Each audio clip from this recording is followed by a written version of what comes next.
Hello, everybody. My name is Benjo P Jose. I've secured All India rank 59 in UPSC CSE 2023. And through this video, I would want to discuss with you about my association with the theIAShub, MK Yadav sir, and specifically about how I have used the Quality Enrichment Program or QEP in my two mains. So, first of all, my introduction to QEP happened in 2022. जब मैं अपना पहले mains लग रहा था, when I was writing my first mains, that is when in between prelims and mains I had taken the QEP course of 2022. And I could not use it fully in that year because मेरे पास time बहुत कम था. But whatever I could use from that year's QEP I had used. लेकिन the more benefit that I reaped was in my second mains. In my second mains, I had enough time to sort of go through जो भी data था, जो भी case studies, सारे जो QEP में थे, जो value addition, quality enrichment actually QEP में था, वो ज़्यादा use करने के लिए I had to take another attempt in my second mains. So now I'll briefly tell about how I have used QEP. So the first time I came across QEP or MK Yadav sir was a random video that I saw. उस video में sir पिट्स framework के बारे में बता रहे थे. So everybody in the UPSC circle knows about frameworks or templates. Pestle template is something that's very famous and it has been here for like a decade, I think from 2013, 14, political, economical, social, technological, administrative, legal, or art and culture legal, something like that. Lekin, this is for the first time, I think in my 2020 or 2019, I saw a random video on YouTube and sir was talking about the PITS framework. And that is the first time that I came to realize that अच्छा pastel के अलावा भी frameworks और templates होते हैं. And that is what मतलब brought me to QEP. And when I actually came to QEP, I understood that QEP is not just about frameworks or templates. It's much more than that. It has datas and case studies and very specific sort of information for the sort of questions that certain things would come in this year's exam or the next year's exam. So so with all that being said, let me just briefly tell you about how I have used QEP. So this slide, this PDF is about general state of economy, which is one of the themes in the quality enrichment program. So how I have used QEP or this particular PDF in particular, matlab general state of economy, which is theme 1, when I was studying, is that I had not मैंने कोई other resources से कोई data, कोई facts gather करने का कुछ भी नहीं किया. I did not मतलब run after data and facts. My go-to template or my go-to data was from this fact sheet, because if you see this fact sheet, this has data from different topics. So the first thing is obviously GDP and things like that. And if you see later on, then you will find data from exports, you will find data from sectoral growth rate, not just GDP, but how much is the manufacturing growing, how much is the agriculture doing. So ये जो sectoral and theme wise specific data जो है, I think this is what you require in mains, rather than a very general data of कि okay, Indian economy is growing by nearly 7% this year. More than that, you require more. You know, if a question is asked in agriculture, you need the agriculture is growing by this much percent, or the employment rate in agriculture is this. The overall contribution of agriculture to Indian GDP is this much. The employment contribution of agriculture is this much. So these sort of specific data, if you have those specific data, I think that is what will get you marks in GS3. And this is where QEP comes of importance, because it is all of these specific areas.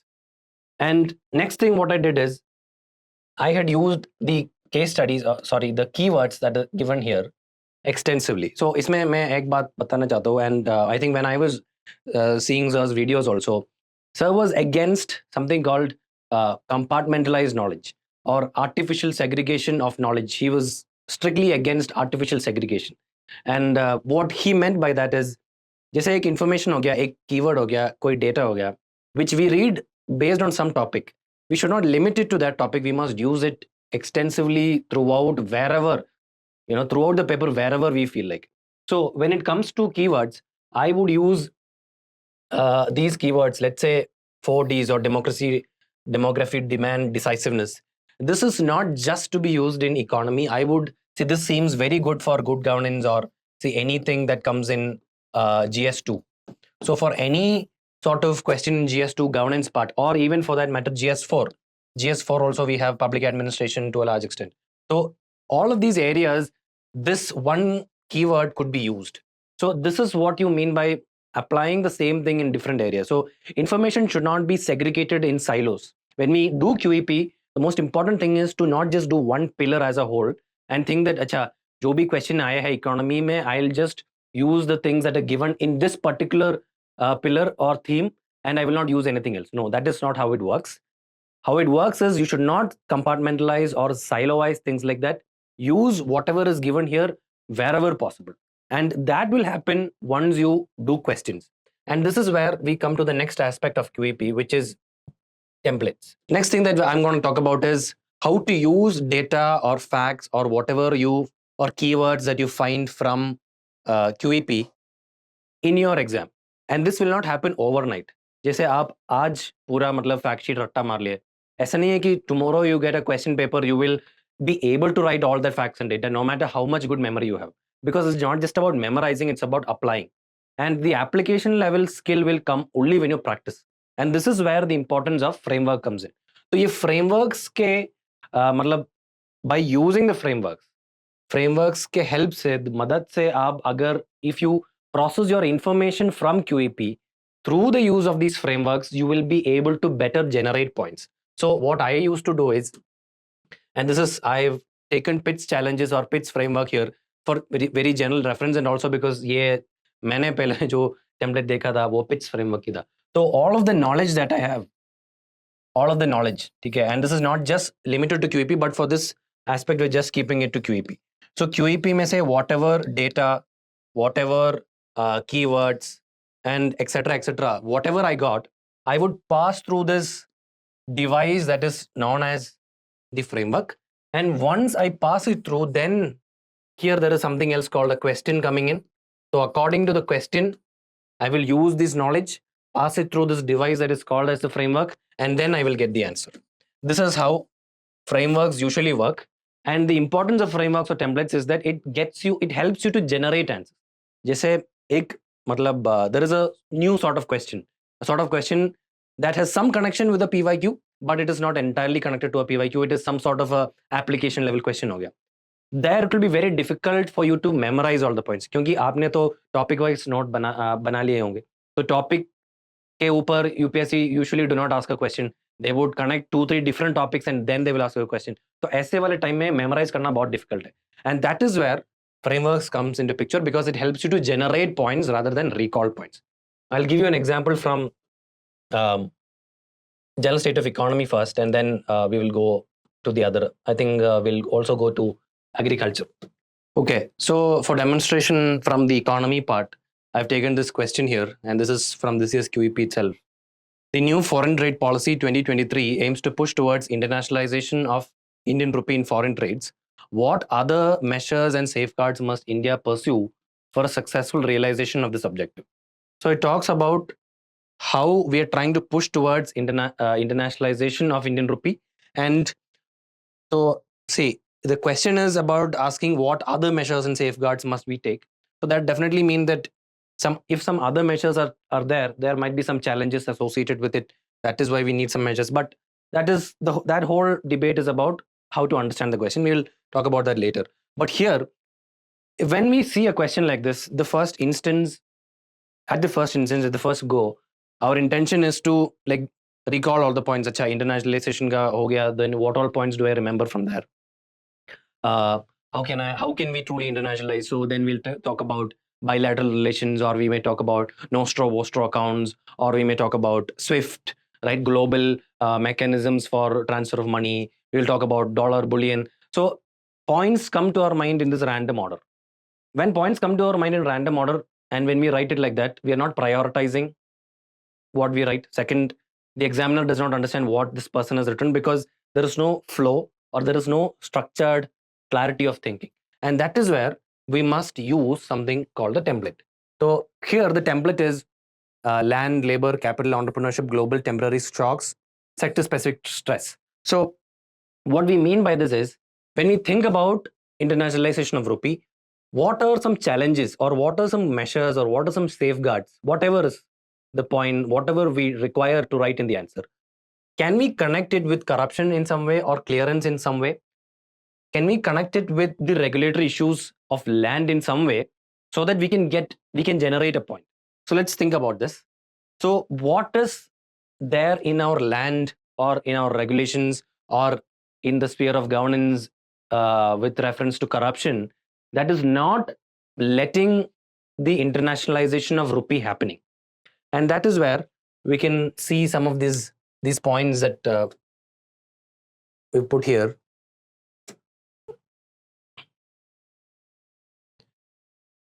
So if we see, the internationalization of rupee cannot happen, or it is not happening as much as we want, perhaps because there is regulatory cholesterol. Again, regulatory cholesterol is a keyword that we have when we study QEP.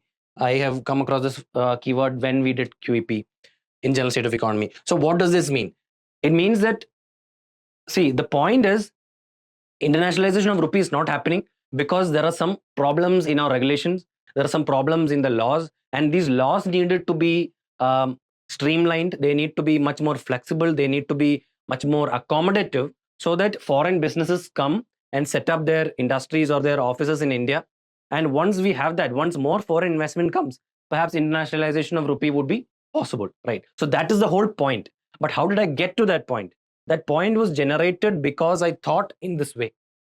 When I thought about, okay, what are the regulatory issues that are there? What are some issues from corruption that I can think that is denying the internationalization of rupee?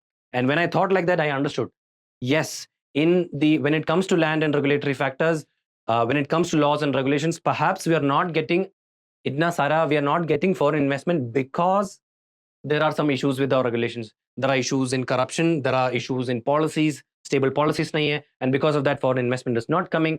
If we let more foreign investment come, then perhaps internationalization of rupee would happen in a much better way. And so this is how we can think in all of these different ways.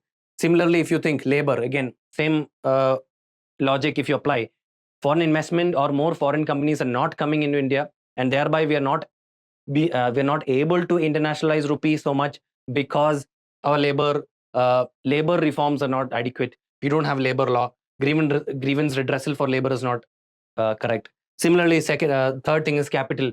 When we think about capital, enough of investment is not coming in India, perhaps because we don't have enough depth in our financial market. So deepening and strengthening of financial market is not happening. Perhaps that is why foreign investment is not coming. So all of these different ways we can generate points to answer the actual question. Whereas if we just sit there and think and recall about all the different things that we studied about in international, in this topic called internationalization of Indian rupee, perhaps we'll not get as much points. So this is the whole point of using template or framework and how to use it, right? So use QEP first, learn it at least passively, go through it, make short notes, whatever. Then use your framework and then generate your answer. That is how it is usually done. Okay. Now I want to talk about two more things. The first thing is, when it comes to QEP, the most important problem that I faced was that there was a lack of time, and QEP content is so rich and dense. So I was an online student, so I used to get the PDFs of QEP. And what I did is I did not make short notes out of it. I just went through the notes, went through the PDF as themselves.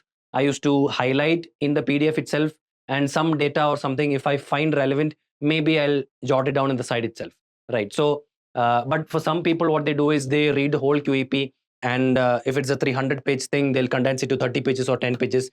If that is possible for you, then well and good. But in my case, I had a lot of optional to finish alongside QEP. So it was not possible for me to give equal importance to both. So at that time, what I did is I chucked the whole idea of making short notes. I used QEP from here.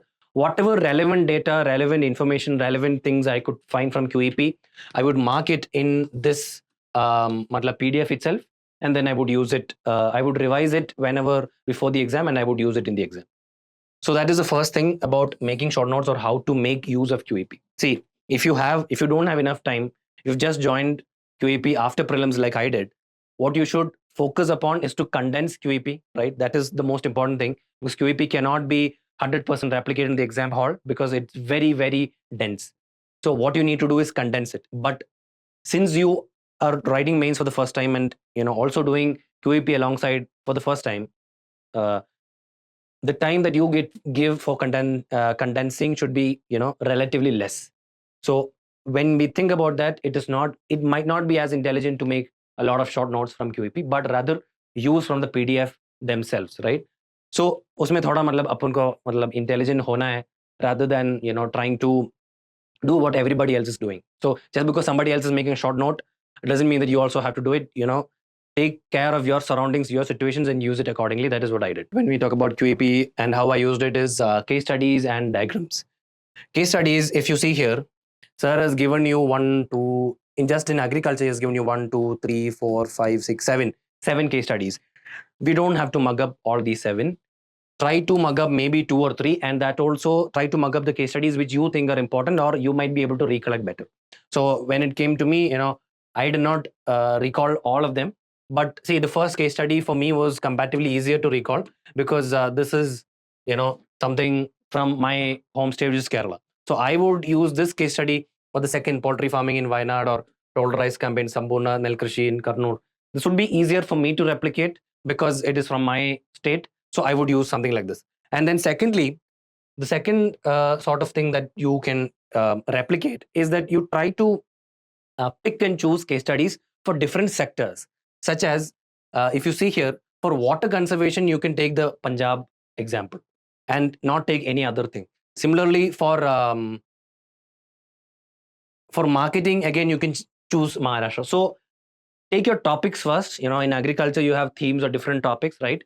And then choose one from each of these case studies, right? Rather than 2 or 3 trying to mug up everything. Choose one, whichever you find relevant, whichever you find easier to recall in the actual paper, in the mocks. Okay, that is the thing that I want to talk about, case studies. And the next thing is diagrams. So the good thing about diagrams is that you can give a lot of information without writing as many words. So there are 2 benefits for that. One, you're saving time and space. Second is you appear to be more intelligent than you might actually be, because the examiner, when he checks the paper, he would understand that, okay, this a person had a lot of information to plug in, but because he did not have enough time and space, he had made a diagram. So these are the 2 main benefits of diagram as far as I am concerned when I look at it. So making a diagram for the sake of making a diagram is not appreciated. I would not argue for that. But if there is an opportunity for a diagram, then use diagrams like this.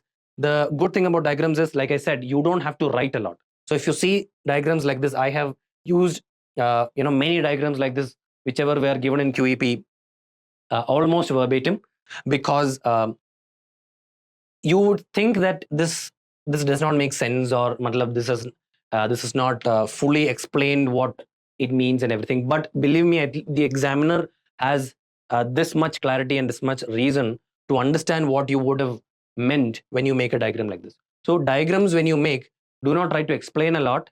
Try to condense information and give diagrams. And whatever diagrams are given in QEP, they're very important. But again, I would say pick and choose. So I think some of the best diagrams that are there are in agriculture, because in agriculture, sir has given a life cycle approach. So all of the different areas of the life cycle, there are different issues and there are different safeguards or different measures that could be taken. So sir has given all of this in the agriculture part through the diagram. So some of those diagrams are very good. So try to use those diagrams and flowcharts to your advantage.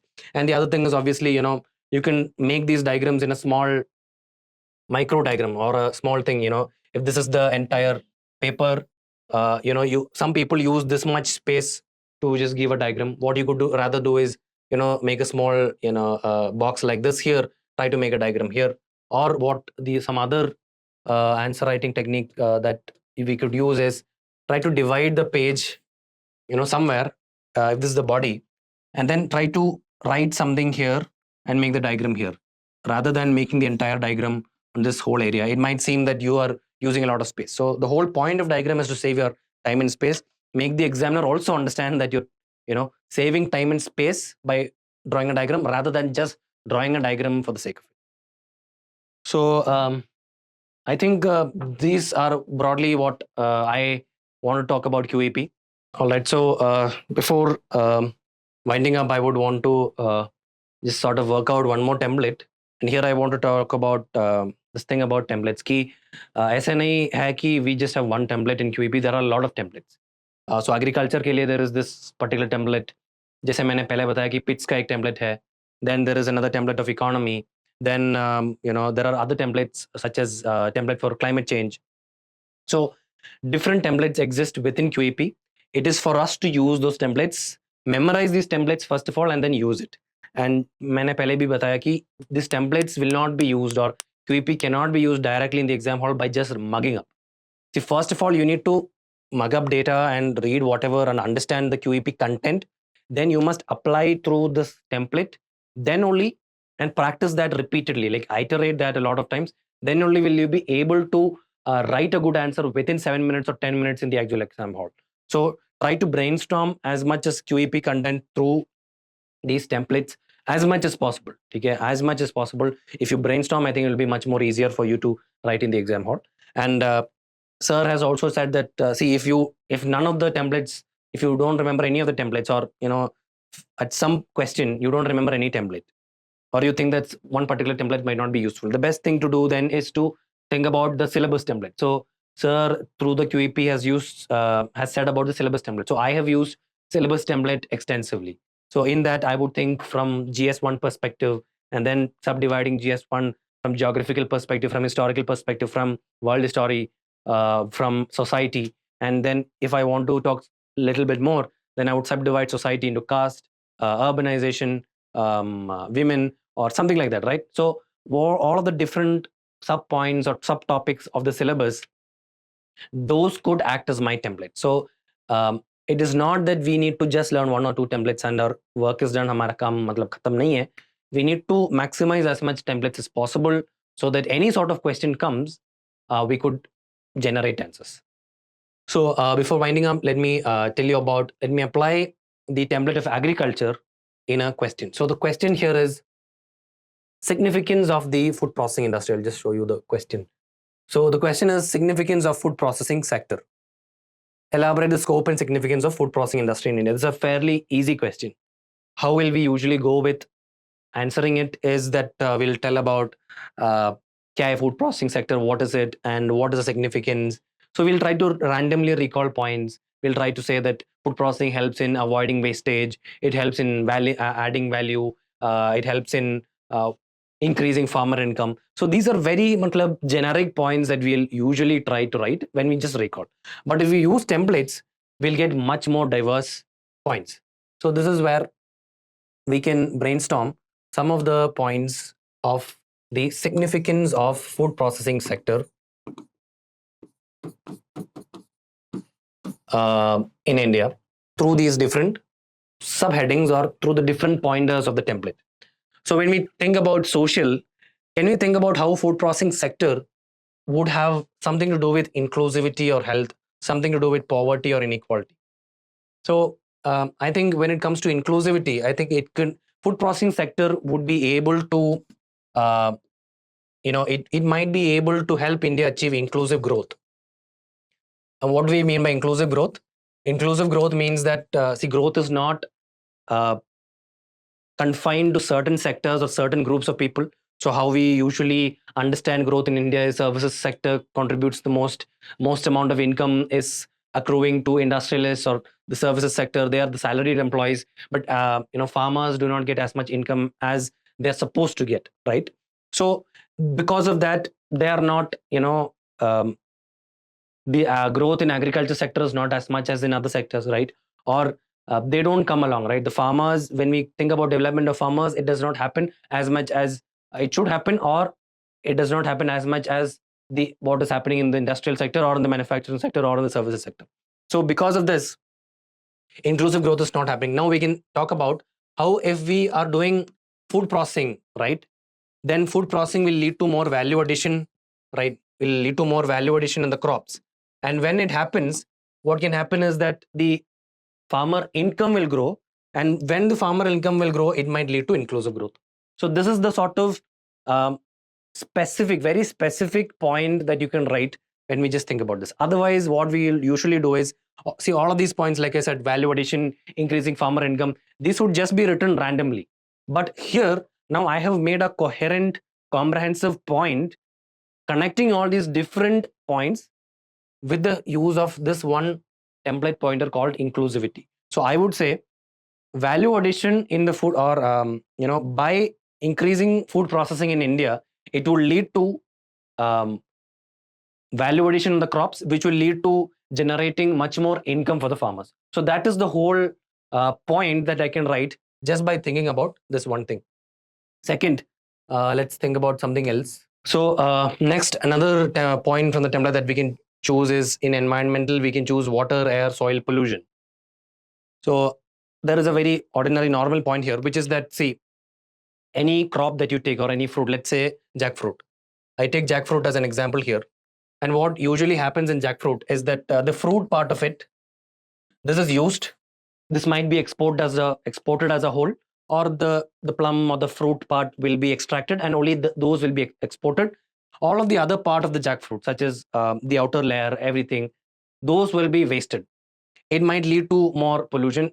Yes, it is organic waste, but still it is not used as much. Through this point, we can understand that when we do food processing, none of the parts of the jackfruit is wasted. The seeds are not wasted. The outer skin, the ectoderm is not wasted.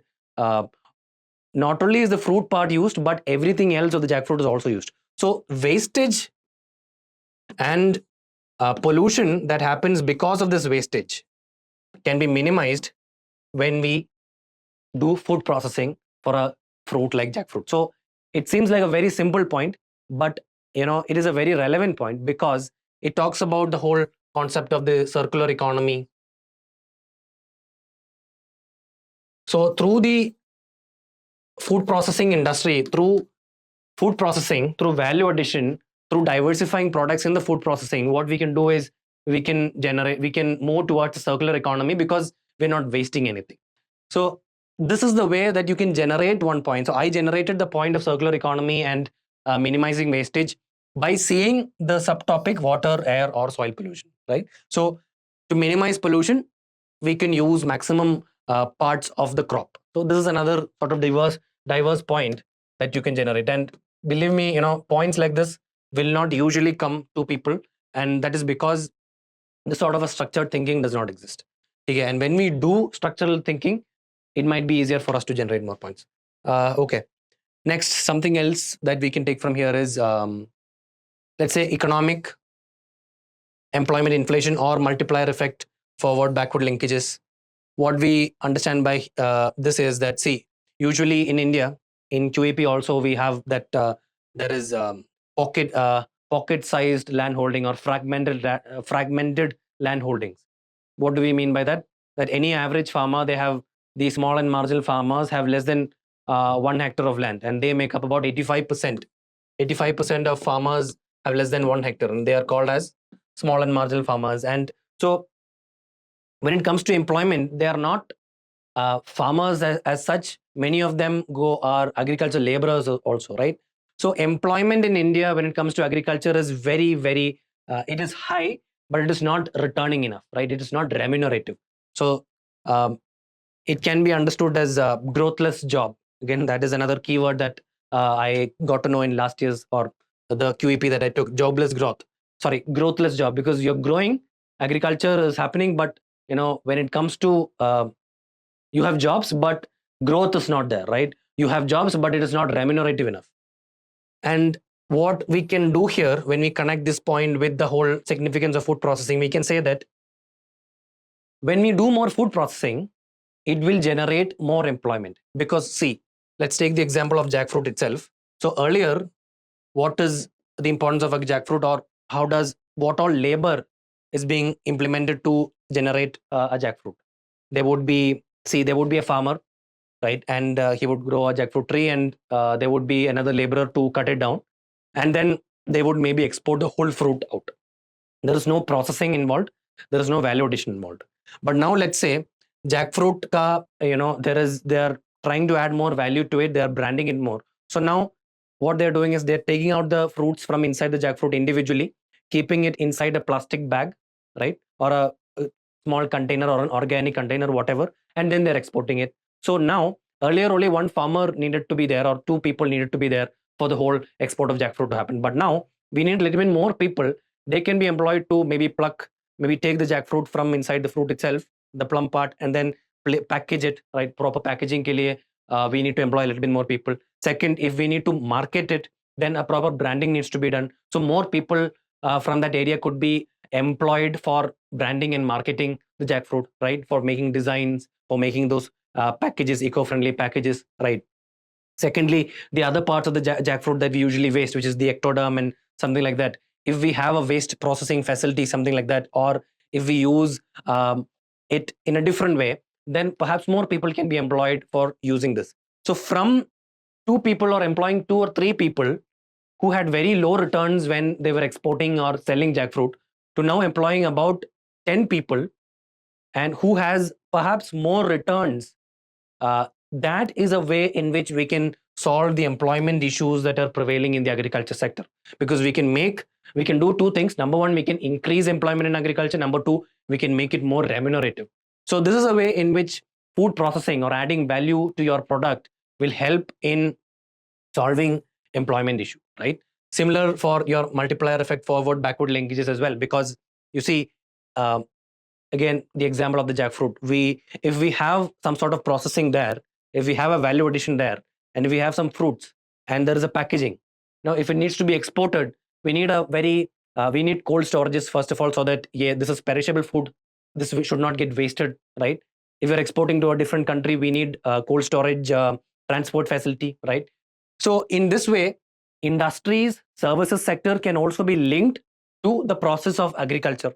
So agriculture, industries and services are linked in a much more better way. And when that happens, we have the multiplier effect and the forward backward linkages, and that would be remunerative for the whole 3 sectors, right? So in this way, by just looking at this one particular sub point of the template, I was able to generate diverse points from the information that I already have through using templates. So this is what I mean by using templates, or using whatever sir is given in the templates. Again, like I said, it might seem like a lengthy process. When I was talking, it took a little bit of time for me to tell you guys about this thing.